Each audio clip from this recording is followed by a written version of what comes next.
दोस्तों नमस्कार, कैसे हैं आप सभी। मैं मनदीप आपका हार्दिक स्वागत करता हूं सीक्रेट घर जमाई की कहानी में। सीक्रेट घर जमाई कहानी आपको कैसी लग रही है, आप हमें ये कमेंट करके ज़रूर बताते रहें। सुकून एफएम अगर आपने अभी तक चैनल को सब्सक्राइब नहीं किया है तो जल्दी से सब्सक्राइब कर लें।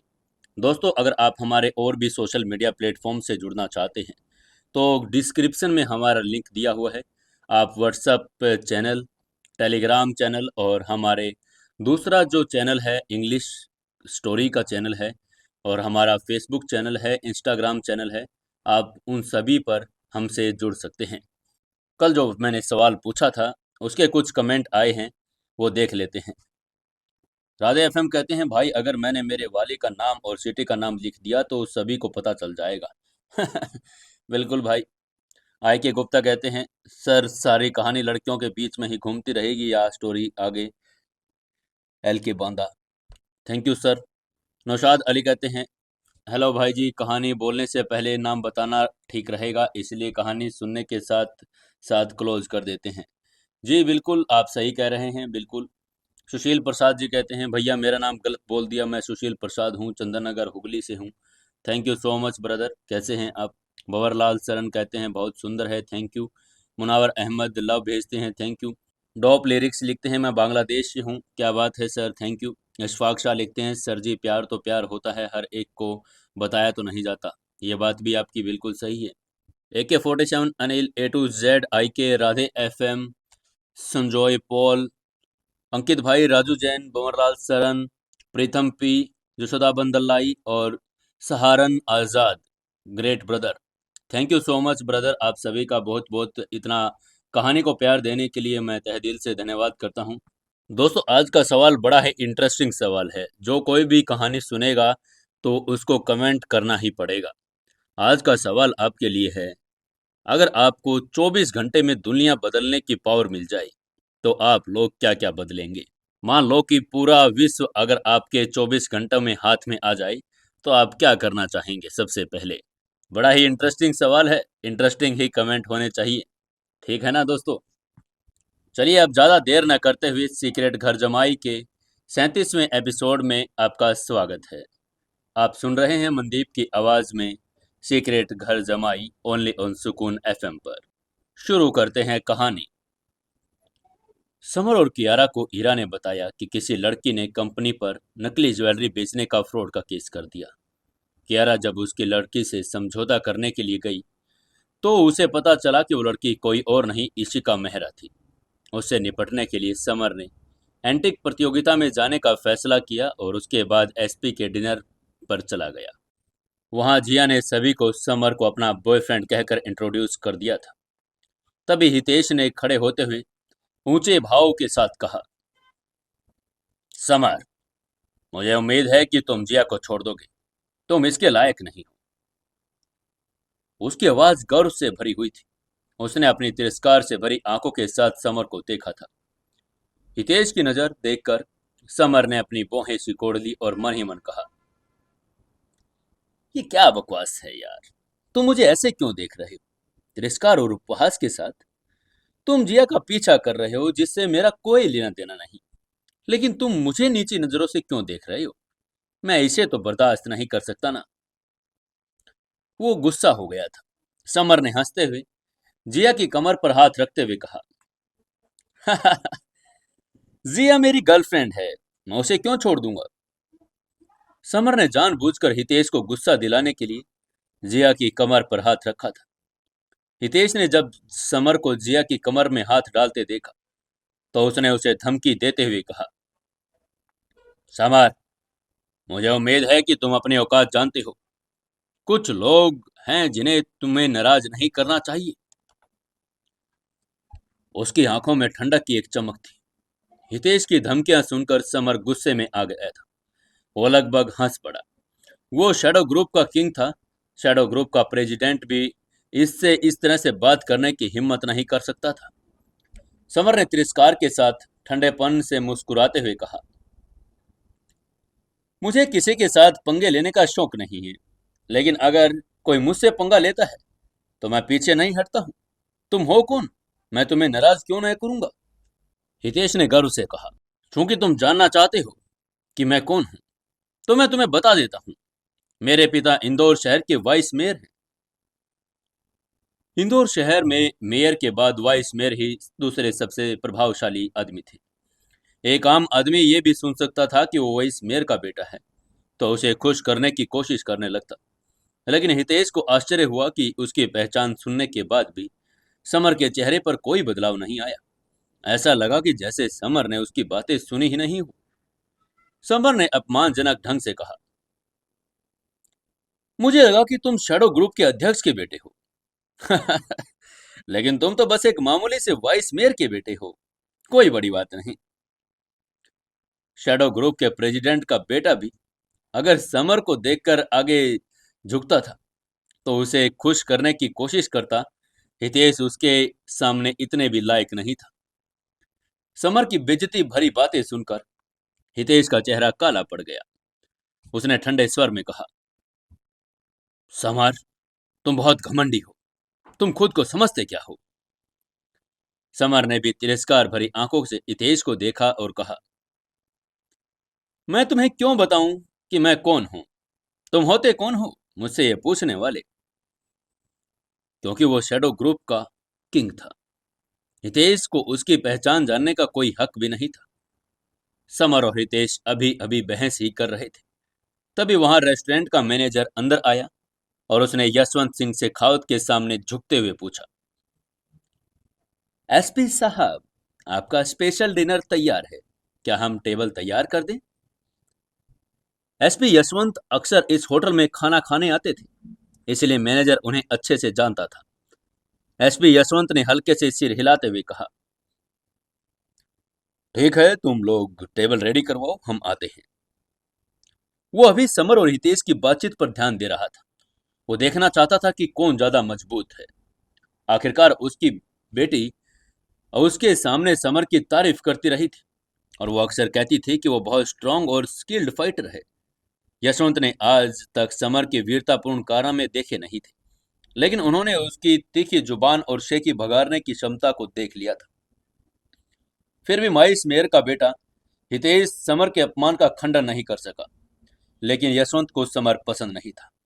समाज में जीवित रहने के लिए, चाहे वो पॉलिटिकल एरिया हो या बिजनेस मार्केट, सबसे महत्वपूर्ण चीज व्यक्ति की स्किल्स और पावर ही थी। उधर थोड़ी देर बाद स्वादिष्ट व्यंजन टेबल पर लगा दिए गए थे। टेबल पर कुल 8 तरह के खाने बने थे। प्रत्येक खाना बड़ा स्वादिष्ट और उत्तम था। खाने की खुशबू ने सभी को भूख और से भी उत्तेजित कर दिया था। ग्रीन रिवर रेस्टोरेंट एक 5 स्टार रेस्टोरेंट और यहाँ खाना स्वाभाविक रूप से बेहद स्वादिष्ट बनता था। बहुत सारे अमीर लोग यहाँ खाना पसंद करते थे। यशवंत ने मुस्कुराते हुए कहा, जिया, चलो खाना खाते हैं। यशवंत अपनी बेटी को लेकर बहुत चिंतित था। उनकी उम्र अब शादी लायक हो चुकी थी, इसलिए वो उसके लिए हितेश जैसा कोई अच्छा लड़का देख रहा था, लेकिन वो उसे पसंद नहीं करती थी। बेशक यशवंत के भी अपने स्वार्थ थे। वो हितेश को एक ऐसे व्यक्ति के रूप में महत्व नहीं देता था, बल्कि वाइस मेयर के बेटे के रूप में उसकी पहचान को महत्व देता था। उसके लिए हितेश मददगार साबित हो सकता था। वो सभी डिनर के टेबल पर आ गए। सभी ने अपनी अपनी सीट ले ली और जब हितेश जिया को अपने पास बैठाना चाहता था, लेकिन जिया ने नाक सिकोड़ते हुए समर की तरफ देखते हुए कहा, मैं यहाँ बैठूंगी, समर की बगल में। उसने हितेश को पूरी तरह से इग्नोर कर दिया था। जिया ने समर के कटोरे में चिकन का एक टुकड़ा रखते हुए आकर्षक मुस्कान के साथ कहा, समर, ये भुना चिकन बहुत स्वादिष्ट है, इसे चक्कर देखो। समर ने भी तुरंत वो चिकन का टुकड़ा टेस्ट किया। अंगूठा दिखाते हुए कहा, वाह, ये सच में टेस्टी है। तभी उस दूसरी लड़की ने मुस्कुराते हुए जिया के साथ मजाक करते हुए कहा,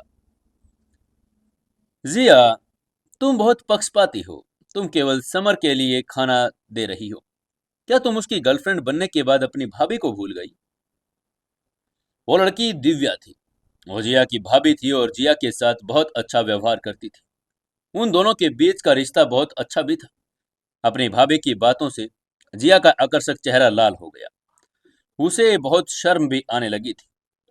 जिया ने घबराते हुए चेहरे के साथ कहा, भाभी, मैं आपके लिए अच्छा सा लेग पीस निकालती हूँ। ये कहते हुए उसने जल्दी से भाभी के लिए एक लेग पीस निकाला और उसकी प्लेट में रख दिया। दिव्या की बातें सुनकर उसके बगल में बैठे युवक ने असंतुष्ट होकर कहा, मैंने अभी तक समर को उसके बॉयफ्रेंड के रूप में एक्सेप्ट नहीं किया है, फिर तुम उसे उसकी गर्लफ्रेंड कैसे कह सकती हो? दिव्या ने नाराजगी से उसकी ओर देखा और धीरे से कहा, तेजिंदर, तुम क्या कह रहे हो? जिया ने तो पहले ही कह दिया था कि समर उसका बॉयफ्रेंड है, तो तुम्हें भी तो स्वीकार कर लेना चाहिए। वो जिया का बड़ा भाई तजिंदर सिंह शेखावत था। अपने पिता की तरह तजिंदर को भी समर पसंद नहीं आया था। वो भी हितेश को पसंद करता था, लेकिन दिव्या की नाराजगी भरी आवाज सुनकर तजिंदर के चेहरे पर मुस्कान आ गई। उसे अपनी पत्नी से बहुत डर लगता था। दिव्या ने समर की ओर देखते हुए जिया से कहा, जिया, अपने बॉयफ्रेंड से मेरा भी इंट्रो करवाओ ना। जिया ने मुस्कुराते हुए कहा, भाभी, इनका नाम समर है। ये अग्रवाल इंडस्ट्रीज में एक सेल्समैन की जॉब कर रहा है। अपनी चतुराई से वो अपनी भाभी के इरादे सहज ही समझ गई थी। दिव्या ने हैरान होते हुए सोचा, सेल्समैन? वो तो बस सेल्समैन है। उनका परिवार इंदौर शहर के 4 बड़े परिवारों में से एक था, लेकिन उसे समझ नहीं आ रहा था कि जिया को एक सेल्समैन कैसे पसंद आ सकता है। दिव्या ने हल्की मुस्कान के साथ पूछा, जिया, तुम समर से कैसे मिली? इसका परिवार कैसा है? इसका बैकग्राउंड कैसा है? वो जिया के बहुत करीब थी। अब जब जिया ने समर को अपना बॉयफ्रेंड बता दिया था, इसलिए दिव्या समर के बैकग्राउंड के बारे में जानना चाहती थी, ताकि जिया कोई धोखा ना खा बैठे। जिया ने अपने होठ खोले और धीरे से बुदबुदाते हुए कहा,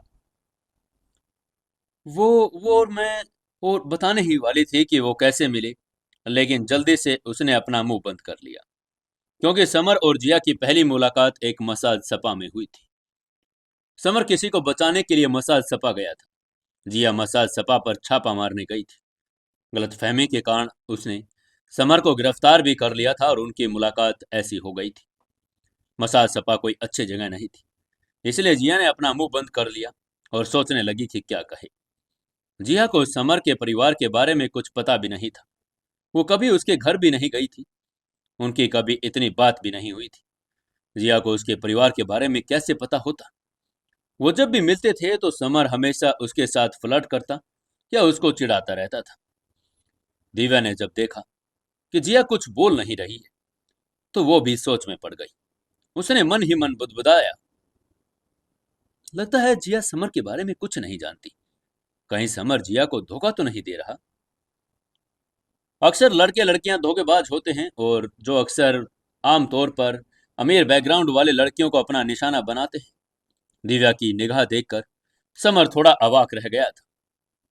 समर ने दिव्या की ओर देखा और मन ही मन सोचा, तुम्हारी निगाह में क्या गड़बड़ है?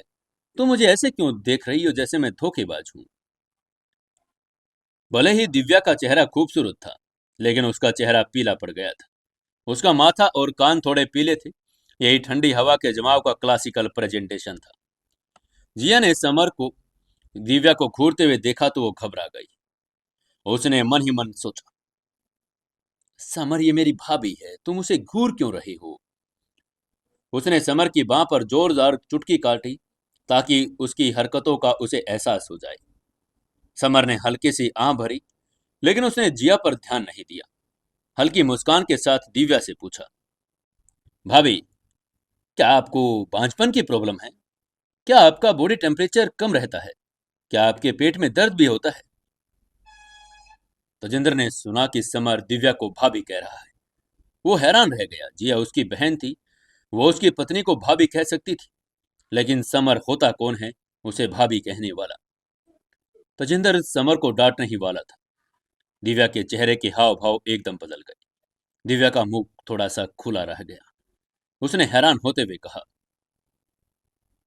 हाँ, मुझे ये सब प्रॉब्लम है, लेकिन आपको कैसे पता चला? उसका खूबसूरत सा चेहरा हैरानी से भर गया था।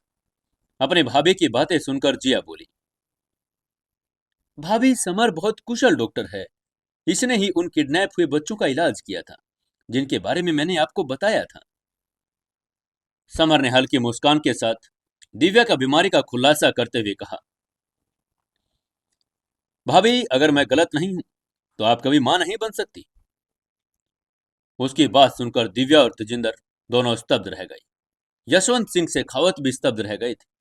समर ने एक ही नजर में एक व्यक्ति की बीमारी को पता लगा लिया था। ये वाकई में चमत्कारी डॉक्टर था। एकमात्र व्यक्ति जो हैरान नहीं हुआ वो थी जिया, क्योंकि वो पहले से समर के बारे में जानती थी। हालांकि वो अक्सर उसको परेशान करता रहता था, लेकिन ये मानने वाली बात है कि समर एक स्किल्ड डॉक्टर था। दिव्या ने बेचैन होते हुए समर से पूछा, समर, क्या आप बांझपन का इलाज कर सकते हैं? उसकी आंखें हताशा से भर गई थी। समर ने मुस्कुराते हुए कहा, चिंता मत कीजिए, मैं आपकी बांझपन की समस्या का इलाज कर सकता हूं। अपनी आयुर्वेदिक मेडिकल स्किल से क्यूआई निरीक्षण तकनीक के माध्यम से समर ने देखा कि दिव्या का शरीर ठंडी हवा से भर गया था। उसमें बांझपन के लक्षण दिखाई देने लगे थे। दिव्या ने हैरान होते हुए उत्सुकता से पूछा, क्या आप वाकई में मेरी बांझपन का इलाज कर सकते हैं? उसकी और तजेंद्र की शादी को 8 साल हो चुके थे, लेकिन अभी तक उनका कोई बच्चा नहीं हुआ था। हॉस्पिटल में जांच के बाद डॉक्टरों ने उन्हें बताया कि दिव्या को बांझपन की प्रॉब्लम है। वो कभी भी मां नहीं बन पाएगी। क्योंकि दिव्या और तजिंदर दोनों ही बच्चा चाहते थे, इसलिए उन्होंने इंडिया के सभी मशहूर हॉस्पिटल में इलाज भी करवाया, जिसमें दिल्ली का सबसे बड़ा हॉस्पिटल भी शामिल था। वो कई बार अलग अलग डॉक्टरों के पास भी गई, लेकिन फिर भी उनकी समस्या का समाधान नहीं हो सका।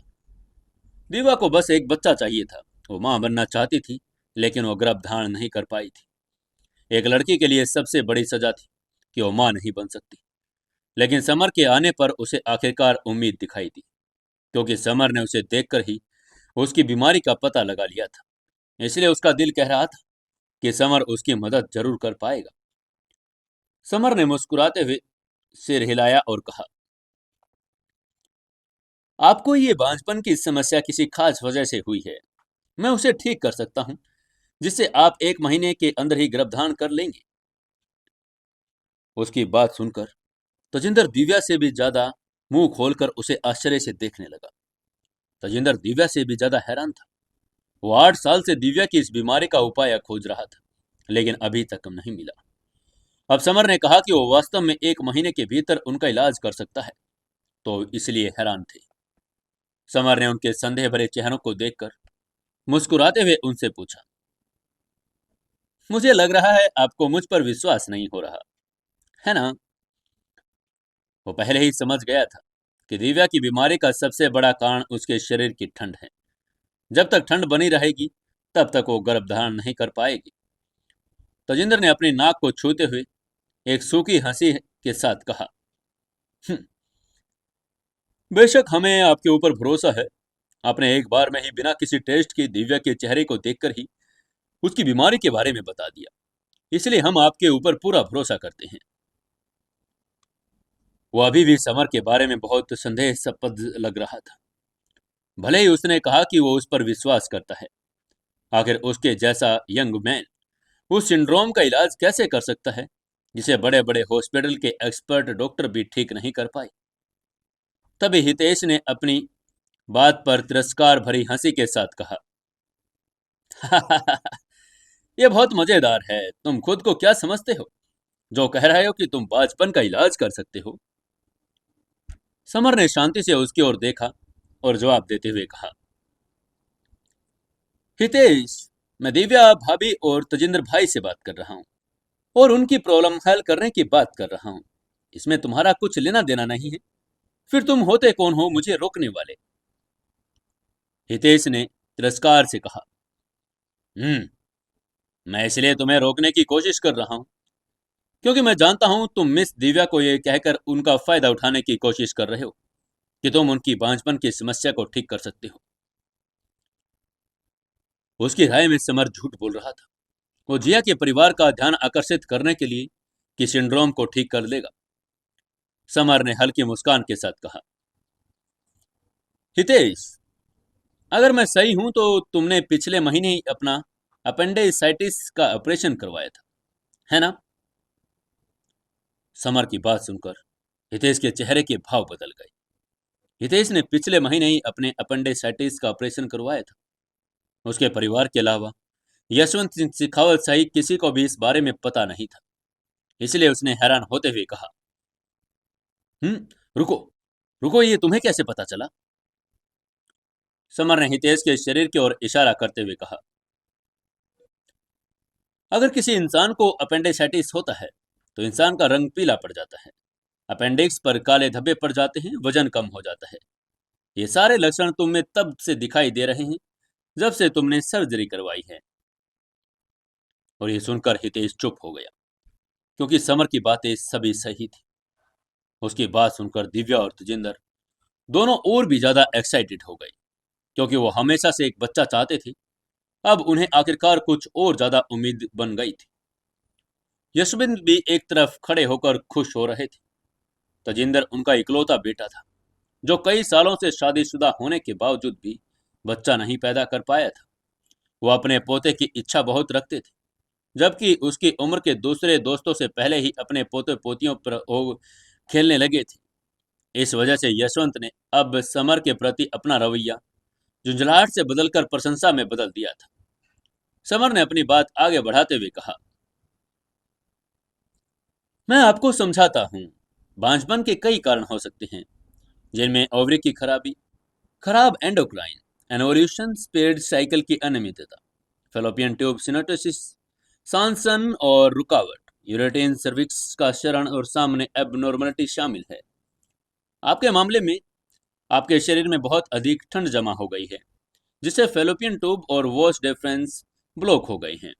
इसलिए आप दोनों के लिए एक समस्या बन गई है। समर जानता था कि दीवा और तजिंदर अभी भी थोड़े संशय में थे, इसलिए उसने सीधे उनकी समस्याओं की ओर इशारा किया। तजिंदर ने उलझन में खुद की ओर इशारा करते हुए कहा, समर, आपका मतलब है कि मुझे भी कोई समस्या है?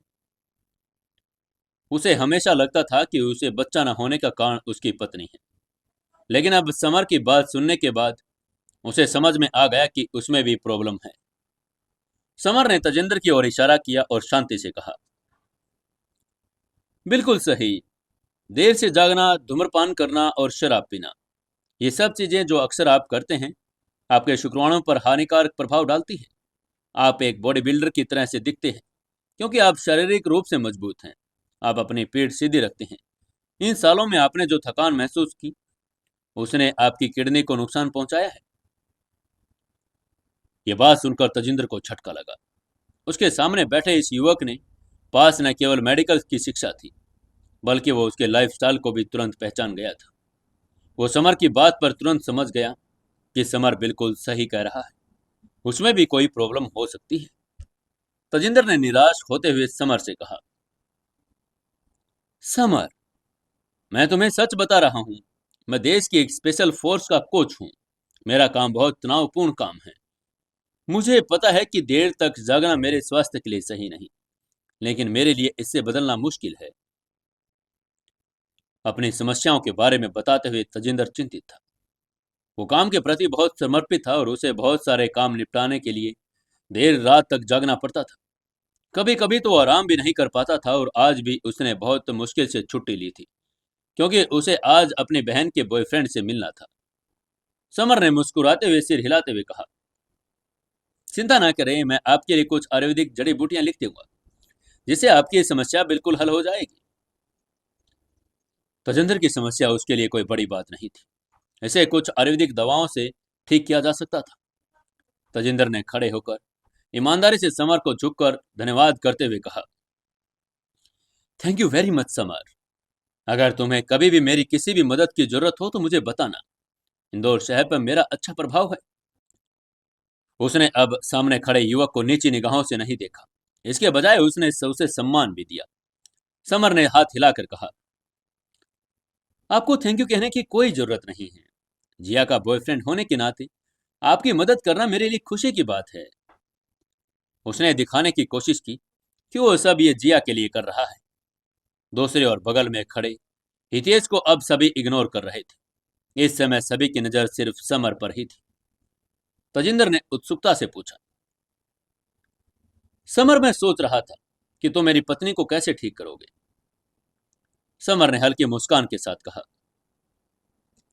यह बहुत आसान है, मैं इनका इलाज एक्यूपेंचर से करने जा रहा हूं। तजिंदर ने भौहें सिकोड़ते हुए पूछा, एक्यूपेंचर? नाई निडल प्राचीन विधि। उसे पता था कि एक्यूपेंचर के लिए इंसान को अपने कपड़े उतारने की आवश्यकता होती है। तो ये क्या इसका मतलब है कि उसकी पत्नी को भी समर के सामने कपड़े उतारने पड़ेंगे? उसके मन की बात समर समझ गया था, इसलिए उसने उसे शांत करने के लिए कहा, निश्चिंत रहो बड़े भाई, मैं भाभी का एक्यूपेंचर कपड़ों के माध्यम से ही कर सकता हूं। तजिंदर के मन को शांत करने के लिए समर ने दिव्या के लिए उसके कपड़ों के साथ ही एक्यूपेंचर करने का फैसला कर लिया। आखिरकार दिव्या जिया की भाभी और उसकी बड़ी बहन के जैसी थी। तजिंदर ने अवाक रहकर समर को देखा। उसे लगा कि यह आदमी उसका फायदा उठा रहा है, लेकिन वो कुछ नहीं कह सकता था, क्योंकि वो अपनी पत्नी का इलाज भी करवाना चाहता था। समर ने मुस्कुराते हुए दिव्या से कहा, भाभी आप प्लीज यहां बैठ जाइए, मैं आपका एक्यूपेंचर करूंगा। और ये कहते हुए उसने अपनी 9 चांदी की सुइयां निकाल ली। Boom boom boom boom. Samar की हरकतें बिजली की तरह तेज थी। उसने सभी एक्यूपेंचर पॉइंट्स में 9 चांदी की सुइयां लगा दी। क्योंकि उसके शरीर में ठंडी हवा थी, इसलिए उसने विभिन्न एक्यूपेंचर पॉइंट्स पर सुइयां भी डाली। दिव्या का शरीर बहुत सुंदर था। उसकी त्वचा रेशम जितनी चिकनी थी और जब वह एक्यूपेंचर कर रहा था तो उसने उसको छुआ, जिससे उसका चेहरा लाल हो गया। जबकि समर बहुत ध्यान से अपना काम कर रहा था, दिव्या को कम से कम हाथ लगाने की कोशिश भी कर रहा था। आखिरकार जिया और तजिंदर दोनों बगल में खड़े होकर देख भी रहे थे। उसकी हरकतें बिजली की तरह तेज थी। 9 चांदी की सुइयां घूम गई और सुइयों के माध्यम से ठंडी हवा का एक धागा निकल गया। दिव्या का चेहरा घबराहट से भर गया था। उसे लगा कि उसका शरीर बहुत गर्म हो रहा है। पहले वो ठंड से डरती थी, उसे हमेशा ठंड लगती थी, लेकिन अब उसे अच्छा लग रहा था। हालांकि 10 मिनट के बाद समर ने अपनी 9 चांदी की सुइयां निकाल ली और कहा, भाभी मैंने आपके शरीर के सारी अंदर की ठंडी हवा निकाल दी। अब आपके सभी ब्लॉक्स पॉइंट्स साफ हो गए हैं। 1 महीने के अंदर आप जरूर प्रेग्नेंट हो जाएंगे। दिव्या ने समर का सच्चे दिल से शुक्रिया अदा करते हुए कहा, थैंक यू समर। उसे लगा कि उसका पूरा शरीर बहुत रिलैक्स हो गया है, वो ऊर्जा से भर गई है। उसके पेट में जो दर्द हो रहा था वो भी बिल्कुल गायब हो गया था। इसका मतलब था कि समर ने वाकई में उसकी बीमारी को ठीक कर दिया था। दिव्या ने धन्यवाद सुनकर समर बहुत खुश हुआ। समर ने दिव्या को ठीक करने के बाद तजिंदर के लिए आयुर्वेदिक दवाइयों की एक लिस्ट बनाई और उस लिस्ट में कमल, सूखे स्केल्पल, 3 पत्ती वाला संतरा और काली बीन जैसी कई कीमती जड़ी बूटियां शामिल कर ली। अगर तजिंदर समर के निर्देशों का पालन करता और दवाई लेगा तो उसकी कमजोर किडनी पूरी तरह से ठीक हो जाएगी। तजिंदर ने समर के लिए चाय बनाते हुए धन्यवाद कहा। यशवंत ने भी समर की तरफ देखा। उसे पता था कि समर का एक्यूपेंचर कारगर है, और जब उसे अपनी बहू का गुलाबी रंग देखा तो उसको पता लग गया कि जब समर पहली बार आया था तो हर कोई उसके बारे में नेगेटिव सोच रखता था, लेकिन अब हर कोई उसकी प्रशंसा कर रहा है। पूरा का पूरा टेबल सेंटर पॉइंट बन गया था। इसके बाद यशवंत ने खुद अपने हाथ से एक गिलास वाइन दी और उसके साथ चीयर्स किया। हितेश ने जलन भरी नजरों से देखा, लेकिन वो जानता था कि उसके पास कोई मेडिकल कौशल नहीं है, इसलिए जलन करने का कोई फायदा भी नहीं। सभी ने बढ़िया खाना खाया। खाने खाने के बाद समर जाने के लिए तैयार हो चुका था। जाने से पहले तजिंदर ने उसे अपना सेलफोन नंबर दिया। उसने समर से कहा कि अगर कोई परेशानी हो तो उसे फोन कर ले। वो अपनी बहन के बॉयफ्रेंड से बहुत ज्यादा संतुष्ट हो चुका था। यशवंत ने अपने दिल में आह भरी और अपने मन ही मन कहा, आह, यह बहुत अफसोस की बात है कि समर के पिता उप मेयर नहीं है। यह बहुत अच्छा होता कि अगर उसके पिता भी एक पावरफुल व्यक्ति होते। असल में समर हितेश से ज्यादा आकर्षक था। वो हितेश से ज्यादा कुशल और शार्प वॉइस वाला भी था। हालांकि समर के पिता का हितेश से कम प्रभाव था। इस प्रकार भले ही यशवंत समर की बहुत प्रशंसा कर रहा था, लेकिन फिर भी वो चाहते थे कि हितेश ही जिया का बॉयफ्रेंड बने।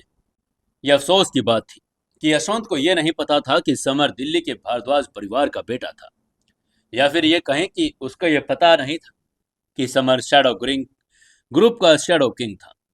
अगर उसे पता होता तो उसके मन में ऐसे विचार कभी नहीं आते। समर को यशवंत सिंह शेखावत के विचारों की परवाह भी नहीं थी। डिनर के बाद वो जिया के साथ रेस्टोरेंट से बाहर निकल गया। रेस्टोरेंट से बाहर निकलते ही जिया ने कहा, थैंक यू समर। वो जानते थे कि समर की मदद के बिना उसके पिता और भाई उसे हितेश की गर्लफ्रेंड बनने पर मजबूर करेंगे, लेकिन समर ने उसे अपनी भाभी की बांझपन की बीमारी को भी ठीक कर दिया था। इसलिए अब वो उसे हितेश को डेट करने पर मजबूर नहीं कर सकते। लेकिन जिया जानती थी कि उसके पिता बहुत ज्यादा सत्ता को महत्व रखते हैं, इसलिए वो आसानी से हार नहीं मानेंगे। समर ने जिया के कोमल हाथ को सहलाते हुए कहा, जिया, मैं तुम्हारा बॉयफ्रेंड हूँ। तुम्हारी मदद करना तो मेरा कर्तव्य है। जिया का छोटा हाथ पीला और मुलायम पड़ गया था। जिया ने शर्माते हुए कहा, क्या क्या तुम सिर्फ मेरे टेम्परेरी बॉयफ्रेंड हो। ये सिर्फ आज के लिए था। वो ये बात सुनकर घबरा गई थी। उसने समर को आज अपने पिता और हितेश के सामने एक्सक्यूज के तौर पर इस्तेमाल करने के लिए बुलाया था। अब जब समर ने उसका उद्देश्य पूरा कर दिया तो वो समर को अपना बॉयफ्रेंड नहीं बनाना चाहती थी। समर ने दुखी होकर कहा, जिया, ये गलत बात है। तुमने मुझे इस्तेमाल करने के बाद तुरंत छोड़ रही हो। मैं आगे से तुम्हारी कभी मदद नहीं करूंगा। जिया ने जब देखा कि समर नाराज हो गया है तो उसने माफी मांगते हुए कहा, समर, मुझे माफ कर दो। मेरा मतलब वो नहीं था। समर ने नाम में सिर हिलाते हुए एक शातिर मुस्कान के साथ कहा, नहीं, तुम्हें ऐसे ही माफी नहीं मिलेगी। तुम्हें इसकी सजा मिलेगी। जिया ने हैरान होते हुए पूछा, क्या क्या अच्छा बताओ, चलो मुझे क्या करना पड़ेगा। समर ने थोड़ा भोला बनते हुए कहा, मुझे तुमसे एक वादा चाहिए। जब भी मुझे तुम्हारी जरूरत होगी उस समय तुम मुझसे कोई सवाल नहीं पूछोगी और मेरी मदद करने के लिए आ जाओगी। जिया का चेहरा बदल गया। उसने अपना सिर हिलाया और कहा, ठीक है, मैं एक बार तुम्हारी मदद जरूर करूंगी। जब दोनों बात ही कर रहे थे कि तभी समर ने जिया को अपनी तरफ खींचा और उसके होठों पर होठ रख दिए। असल में समर ने यशवंत हितेश के साथ तजिंदर और दीवा को आते हुए देख लिया था, इसलिए वो जिया को किस करने लगा। यशवंत सिंह शेखावत ने जब यह नजारा देखा तो उनके चेहरे पर मुस्कान आ गई। वो समझ गया था कि उसकी बेटी समर से प्यार करती है। उसने कभी किसी पुरुष को हाथ भी नहीं लगाया था, लेकिन अब वो उस लड़के को किस कर रही थी। यशवंत की आंखें उलझन से भर गई थी। उसने मन ही मन सोचा, लगता है समर वाकई में उसका बॉयफ्रेंड है। शुरू में तो उन्हें यकीन नहीं हुआ था कि समर उनकी बेटी का बॉयफ्रेंड है। उन्हें लगा कि समर हितेश को ठुकराने का बस एक बहाना बनाना चाहती थी, लेकिन उसके सामने का नजारा देखकर उनका मन थोड़ा बदल गया। तजिंदर और दिव्या ने एक दूसरे को देखा। उन्होंने एक दूसरे की आंखों में आश्चर्य के भाव देखे। समर द्वारा दिव्या की बीमारी ठीक करने के बाद उसके प्रति उनका स्नेह काफी बढ़ गया था। उनके हिसाब से यह अच्छा था कि समर जिया का बॉयफ्रेंड है। इस ग्रुप में सबसे दुखी व्यक्ति था वो हितेश। समर और जिया को किस करता हुआ देखकर उसका चेहरा तो बिल्कुल काला पड़ गया था। वो इतना गुस्से में भर गया था कि उसकी नाक टेढ़ी हो गई। वो जिया के साथ खेल कूद कर बड़ा हुआ था, लेकिन उसने आज तक कभी भी जिया को हाथ नहीं लगाया था। लेकिन अब समर उसके सामने ही उसकी जिया को किस कर रहा था। उसके दिल में गुस्से की ज्वाला भड़क उठी। हितेश ने गुस्से में कहा, समर, जिया को तुरंत छोड़ दो। वो समर के पास गया। समर ने जिया को छोड़ा और हितेश को दुखी भाव से देखा। उसे लगा कि आदमी बहुत दुष्ट है। यह समय बहुत खराब था। समर उसे लात मारना चाहता था। उसने छोड़ने के बाद जिया की सांस फूलने लगी, लेकिन जब उसने अपने पिता और भाई को भाभी को बगल में देखा तो वो दंग रह गई। जिया ने समर की तरफ देखते हुए धीरे से कहा, समर, तुम बहुत बुरे आदमी हो। तुम्हारी वजह से मुझे शर्म आ रही है, बेवकूफ। जिया का चेहरा बहुत घबरा गया था। उसका आकर्षक चेहरा शर्म से लाल हो गया था और वो जानती थी कि उसने उसे समर को किस करते हुए देख लिया। समर ने हितेश की ओर ठंडे निगाहों से देखते हुए कहा, हितेश, मैं तुम्हें आधिकारिक रूप पर कह रहा हूं कि जिया मेरी गर्लफ्रेंड है। उसे परेशान मत करो, वरना मैं तुम्हें पीटूंगा और तुम्हें कोई भी मुझसे बचा नहीं पाएगा। हितेश ने समर की ओर उंगली उठाते हुए कहा। तुम तुम वो इतना क्रोधित हो चुका था कि गुस्से की वजह से बोल भी नहीं पा रहा था। वो वाइस मेयर का बेटा था। सभी उस खुश करने के लिए कोशिश करते थे, लेकिन ये तो उसे पीटना चाहता है। समर ने हितेश को तिरस्कार से देखते हुए कहा, तुम क्या कहना चाह रहे हो? क्या तुम हकलाते भी हो? यह आदमी बहस भी नहीं जीत सकता था, वो उससे कैसे मुकाबला कर पाएगा? तभी यशवंत ने धीरे से जिया के पास आते हुए कहा, जिया, अब चलो मेरे साथ घर चलो। घर पर तुम्हारी माँ इंतजार कर रही है। यशवंत हितेश को बेवकूफ बनते नहीं देखना चाहते थे, इसलिए उसने जल्दी से अपने बेटे को अपने साथ घर चलने के लिए कह दिया। उसे पता था कि एक बार उसकी बेटी चली गई तो ये दोनों भी लड़ना बंद कर देंगे। जिया शुरू में अपने पिता की बातें सुनना नहीं चाहती थी, लेकिन जब उसने अपनी माँ के बारे में सुना तो वो तुरंत मान गई, क्योंकि उसकी माँ बीमार थी। वो बिस्तर से खड़ी नहीं हो सकती थी। उसे किसी की देखभाल की जरूरत थी, इसलिए उसे स्वाभाविक रूप से घर जाना ही पड़ा। जिया ने धीमे स्वर में समर से कहा, समर, अब मैं जा रही हूँ। आज के लिए तुम्हारा बहुत बहुत थैंक यू। ये कहते हुए वो अपने पापा के साथ वहां से चली गई।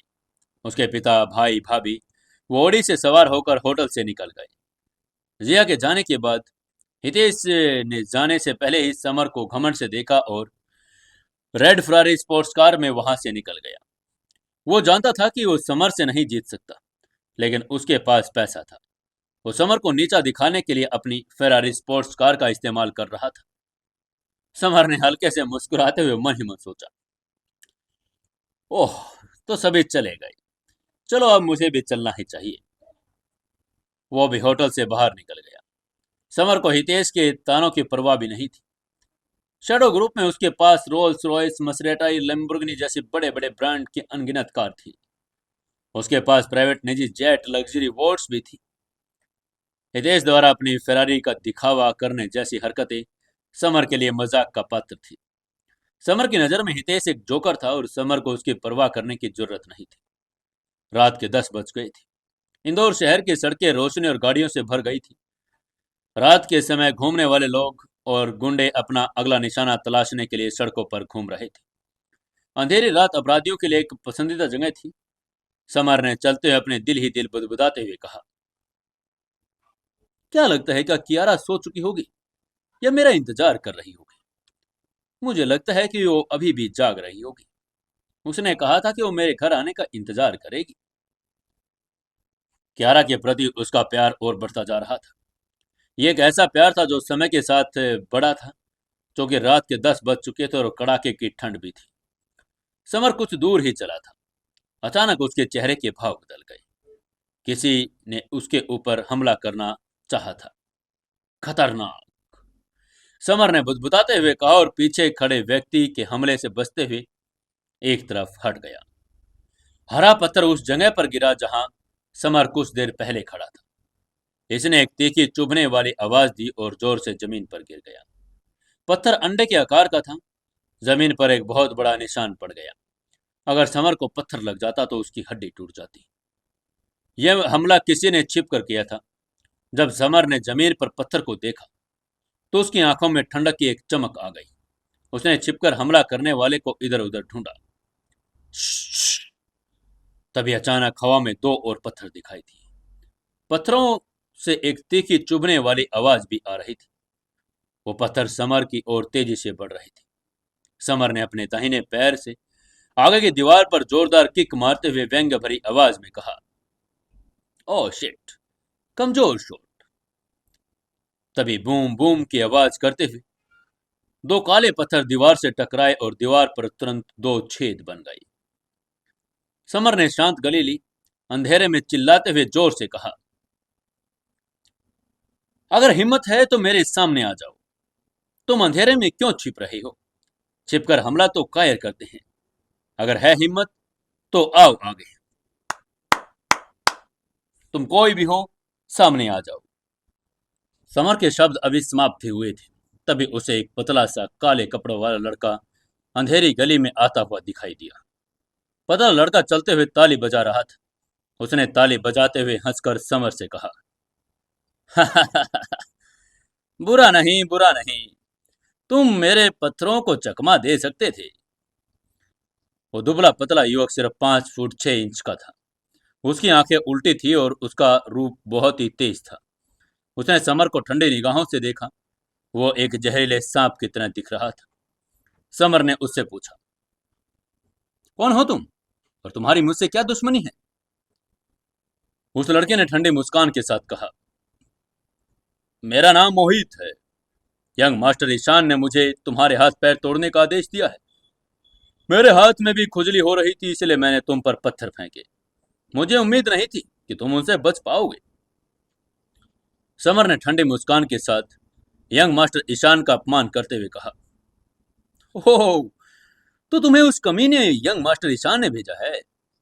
क्या तुम्हें लगता है कि तुम्हारे जैसा कमजोर इंसान मेरे हाथ पैर तोड़ सकता है? समर ने पहले ही अनुमान लगा लिया था कि यंग मास्टर ईशान आज इशिका को मारे गए थप्पड़ों का बदला जरूर लेगा, लेकिन समर को उम्मीद नहीं थी कि यंग मास्टर ईशान इतनी जल्दी किसी को भेज देगा। होटल से निकलते ही उसे निशाना बनाया गया था। असल में मोहित समर का तभी से पीछा कर रहा था जब वो अग्रवाल इंडस्ट्री से बाहर निकला था। मोहित ने अपनी मुट्ठियां भींचते हुए कहा, तुम्हारी हिम्मत कैसे हुई यंग मास्टर ईशान को अपमान करने की? अब तुम्हें तो मेरे हाथों कोई नहीं बचा सकता। मैं तुम्हारी एक एक हड्डी तोड़ूंगा। ये कहते हुए वो एक स्ट्रॉन्ग मार्शल आर्ट फाइटर की तरह हवा में उछला। वो बहुत पावरफुल था और वो लेवल 3 स्टेज 1 का फाइटर था, जो हथियार भी बहुत अच्छे तरीके से चला सकता था। इसी वजह से वो समर को मारने के लिए अकेले ही आ गया। समर ने ठंडे मुस्कान के साथ उसकी तरफ देखते हुए कहा, ओह, तो तुम मेरी हड्डियां तोड़ना चाहते हो? चलो, मैं तुम्हारी इच्छा पूरी करूंगा। बस मेरी हड्डियां नहीं होंगी, वो हड्डियां तुम्हारी होंगी। मोहित की ओर चलते हुए उसने एक पावरफुल ओरा छोड़ दिया। समर की बातें सुनकर मोहित ने मजाक में कहा, क्या मजाक है? तुम मेरी हड्डियां तोड़ना चाहते हो? क्या तुम्हें यकीन है कि तुम ये कर सकते हो? उसकी आंखों में भी ठंडकपन था। समर ने उसी ठंडे मुस्कान के साथ आगे कहा, क्योंकि अब जब तुमने मुझे मारने का फैसला कर लिया है तो मैं तुम्हारी मदद जरूर करूंगा। ये कहते वो अकेले भेड़िए की तरह आगे बढ़ गया। एक पल में वो मोहित के ठीक सामने पहुंच गया था। उसकी गति देखकर मोहित दंग रह गया। समर की गति बहुत तेज थी। उसने अपने दाहिने मुट्ठी कसी और अपनी 100 किलो की ताकत को इकट्ठा कर लिया। समर के सिर पर एक जोरदार पंच मारा। समर धीरे से गुर्राया और बिजली की गति से अपना दाहिना पैर उठाया और सामने तुरंत मोहित के पेट पर एक जोरदार किक मार दी। उसकी एक ही किक से मोहित हवा में उड़ गया। वो जाकर गली की दीवार से टकरा गया। उसके मुंह से गर्म खून निकला और जमीन पर वो गिर गया। काफी देर तक वो उठ भी नहीं सका। मोहित डर के मारे समर को देखने लगा। उसने कभी नहीं सोचा था कि ये आदमी इतना मजबूत होगा। समर ने उसे एक ही बार में हरा दिया और इंदौर शहर के 10 टॉप फाइटर्स में से एक इंसान था वो। टॉप 10 फाइटर्स में से उसने कभी समर नाम के व्यक्ति के बारे में सुना भी नहीं था। उसने हैरान होते हुए समर की तरफ देखा और पूछा, कौन कौन हो तुम? समर ने ठंडे अंदाज में कहा, तुम्हें यह जानने की जरूरत नहीं है कि मैं कौन हूं। तुम्हें बस अपनी गलती का खामियाजा भुगतना है। ये कहते हुए उसने मोहित के पैर पर जोरदार अपना पैर मारा, फिर दूसरे पैर पर और ऐसे ही बाकी के बॉडी पार्ट्स पर भी।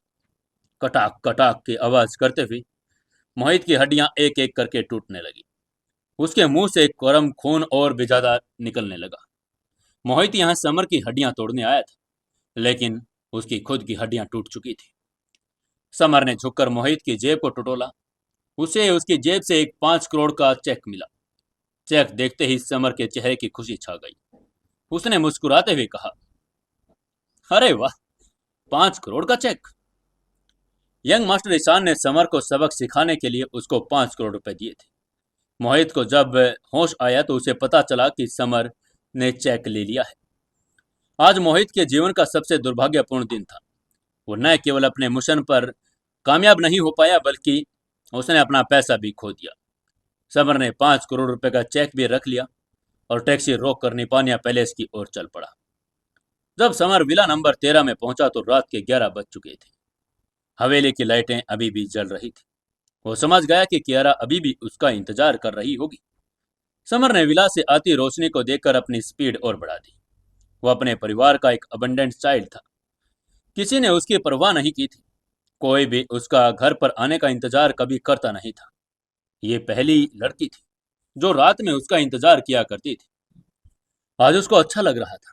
समर को अपने दिल की गर्मी का एहसास हुआ। उसने अपनी चाबी निकाली, दरवाजा खोला और अंदर चला गया। उसने देखा कि कियारा ने सफेद पजामा पहना हुआ है। वो सोफे पर बैठी टीवी देख रही थी। कियारा ने टेडी बियर को पकड़ा हुआ था।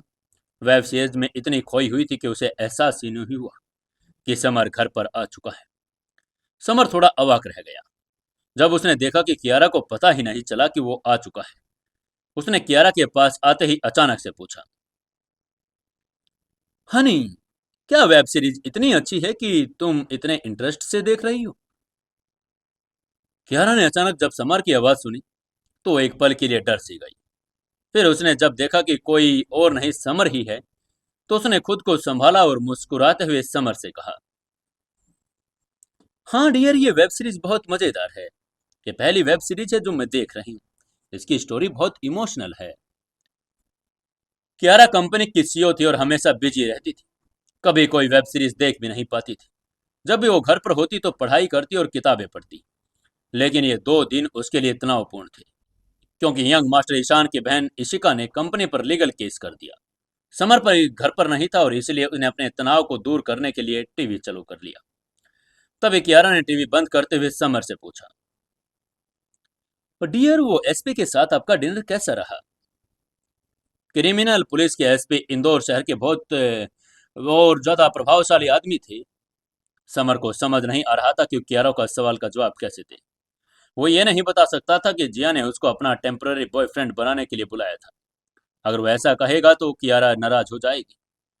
समर ने एक पल सोचा और कहा, हनी, एसपी को मैं बहुत पसंद आया। उन्होंने कहा कि मैं एक आउटस्टैंडिंग सिटीजन हूँ। उन्होंने मुझे भविष्य में भी ऐसे अच्छे काम करने के लिए कहा है।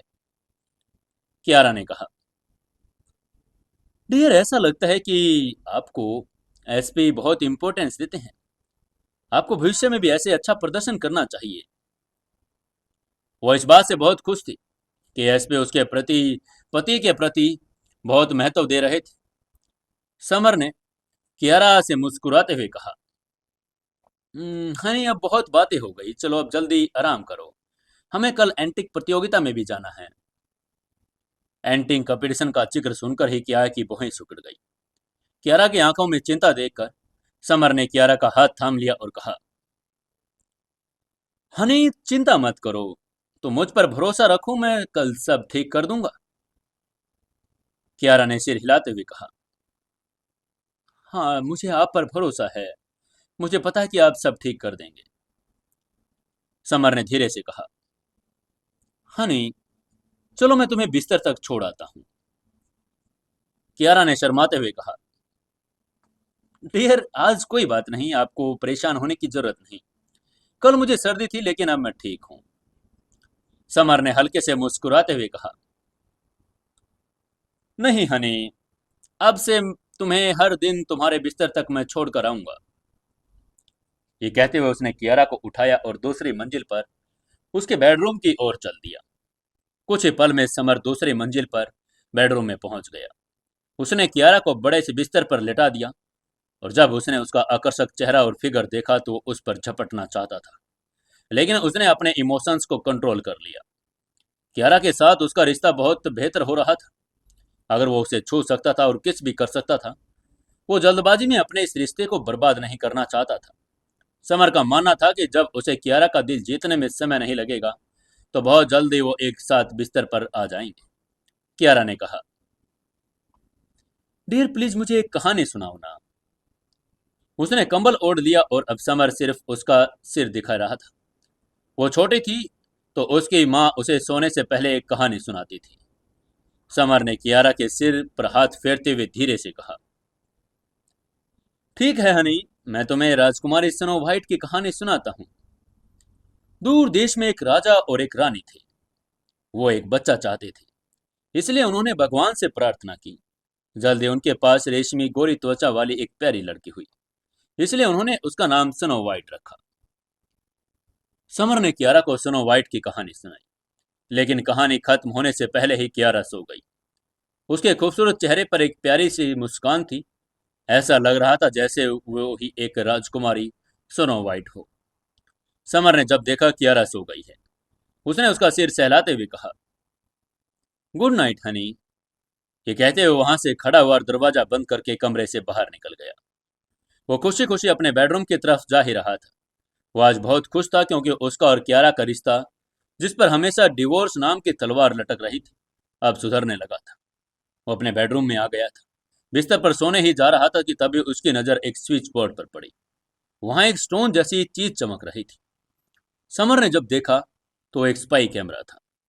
कैमरे को देखते हुए समर की भौहें सिकुड़ गई। उसने अपनी भौहें सिकोड़ते हुए इधर उधर देखा। वो बालकनी में गया। उसने यहाँ वहां सब जगह देखा। उसे पता चल गया था कि उस पर कोई नजर रखे हुए था, लेकिन उसको कोई नहीं मिला। समर वापस अपने बेडरूम में आ गया। पहले तो उसने सोचा कि वो स्पाई कैमरा तोड़ दे, लेकिन बाद में उसके दिमाग में एक प्लान आया। वो इस स्पाई कैमरा के जरिए ही तो अपने इस दुश्मन को गलत जानकारी देकर गुमराह करेगा। ये सोचते हुए अपने बिस्तर पर लेट गया। उसने एक लंबी अंगड़ाई ली और अपने बिस्तर पर लेटकर उसे नींद आने लगी हो जैसे। तभी विला के सामने एक ऊंची बिल्डिंग के 20वें फ्लोर पर एक खूबसूरत सी लड़की खड़ी थी, जिसके हाथ में एक दूरबीन थी और वो सीधे समर की बालकनी पर नजर रखे हुई थी। वो बालकनी की खिड़की से समर पर पूरा रूम देख रही थी। ये वही लड़की थी जो उस दिन समर का पीछा कर रही थी। उसने अपना फोन निकाला, एक नंबर डायल किया और उसने फोन पर किसी को समर की पूरी जानकारी दी। इधर समर गहरी नींद में सो गया। अगली सुबह सूरज अभी अभी निकला था कि उसकी चमकीली किरणें जमीन पर चमक रही थी। समर और कियारा जल्दी उठ गए थे। कियारा ने आज के लिए खास तौर पर कपड़े पहने, हल्का मेकअप किया और उसने सफेद कपड़े पहने थे। बैंगनी लाल रंग की लिपस्टिक लगाई थी। उसने काले रंग की लेगिंग भी पहनी थी। उसके लंबे पैरों और उसके फिगर को और भी आकर्षक बना रही थी। आज एंटी कंपटीशन था, इसलिए इशिका के नकली गहनों की आज प्रमाणिकता तय की जाएगी। ये चीज अग्रवाल इंडस्ट्रीज की प्रतिष्ठा को प्रभावित कर सकती थी। इसलिए आज कियारा ऑफिस नहीं गई। समर ने भी छुट्टी ले ली और वो कियारा के साथ एंटी कंपटीशन में जाने की तैयारी करने लगे।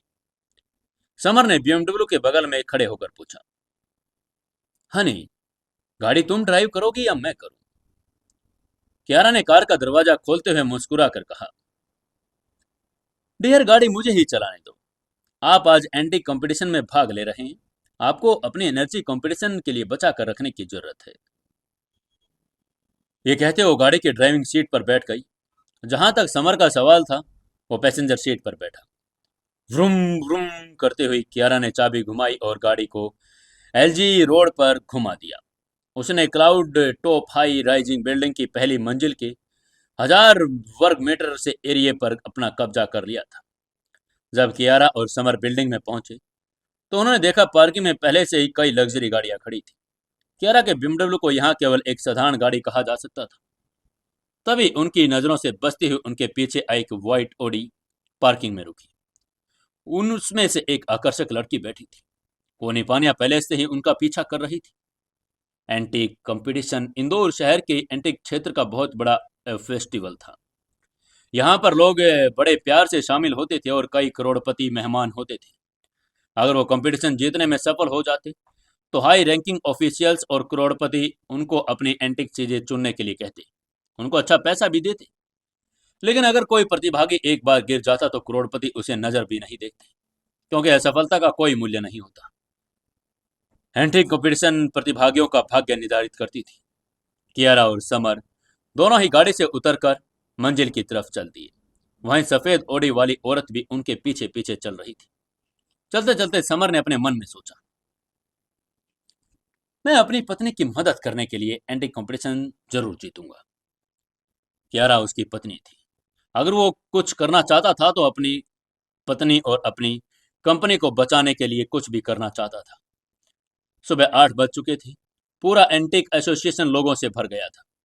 बड़ी संख्या में उच्च अधिकारी, करोड़पति, समाजसेवी, अतिथि, प्रतिभागी बिल्डिंग के पहली मंजिल की ओर जा रहे थे। आज एंटिक एसोसिएशन का दिन था और एंटिक एसोसिएशन का सबसे बड़ा आयोजन न केवल प्रेसिडेंट बल्कि एसोसिएशन के वाइस प्रेसिडेंट और बाकी सदस्य भी आ पहुंचे थे। जब समर और कियारा अंदर आए तो हॉल में मौजूद कई लोगों के चेहरे पर जलन के भाव थे। कई लोगों ने कियारा को इंदौर शहर की नंबर 1 ब्यूटी के रूप में जाना था, और जब उन्होंने देखा कि एक फटीचर से लड़के के साथ आई है तो उन्होंने जलन करना शुरू कर दिया था। समर ने आह भरते हुए कहा, हनी, लगता है इनमें से आज एक ना एक तो तुम्हारी खूबसूरती की वजह से मर जाएगा। देखो लोग तुम्हें कैसे घूर रहे हैं। उसकी बात सुनकर कियारा ने शर्माते हुए कहा, डियर, मेरा मजाक क्यों उड़ा रहे हो। वहीं समर को देखते ही अदिति की आंखें भी चमक उठी। वो तेजी से उसकी तरफ चलकर आई। अदिति ने समर के पास आते हुए कार्ड निकाला और धीरे से कहा, समर भाई, मैं आपका ही इंतजार कर रही थी। यह आपका एंट्री कार्ड है। दादाजी ने मुझे आपको देने के लिए कहा था। और उसने वो कार्ड समर को थमा दिया। एंट्री कार्ड डेबिट कार्ड के आकार का था। यह कार्ड था और जिसमें प्रतिभागी की नाम, पहचान, उसका प्रतिभागी नंबर लिखा हुआ था। कंपटीशन में केवल 100 प्रतिभागी थे। क्योंकि समर ने देर से साइन अप किया, इसलिए शुरू में कंपटीशन के लिए कोई स्थान नहीं मिला। अविनाश ने प्रेसिडेंट के रूप में अपने अधिकार का इस्तेमाल किया और उसका 100 नंबर का कार्ड भी बना दिया था। आसपास के लोग उन्हें बहुत ही गलत तरीके से भी देख रहे थे। अब क्या लगता है दोस्तों आपको, यहाँ पर क्या होने वाला है? क्या समर जीतेगा या फिर क्या होगा इस कहानी में? जानने के लिए जुड़े रहिए कहानी के साथ। दोस्तों, सीक्रेट घर जमाई को सुनते रहें। सुकून एफएम चैनल को सब्सक्राइब जरूर कर लें और जो मैंने आपसे आज सवाल पूछा है उसका जवाब देकर जरूर से जरूर जाएं। आपको अगर 24 घंटे राज करने को मिले तो आप सबसे पहले क्या करेंगे? देखते हैं किसका कमेंट सबसे अच्छा होगा।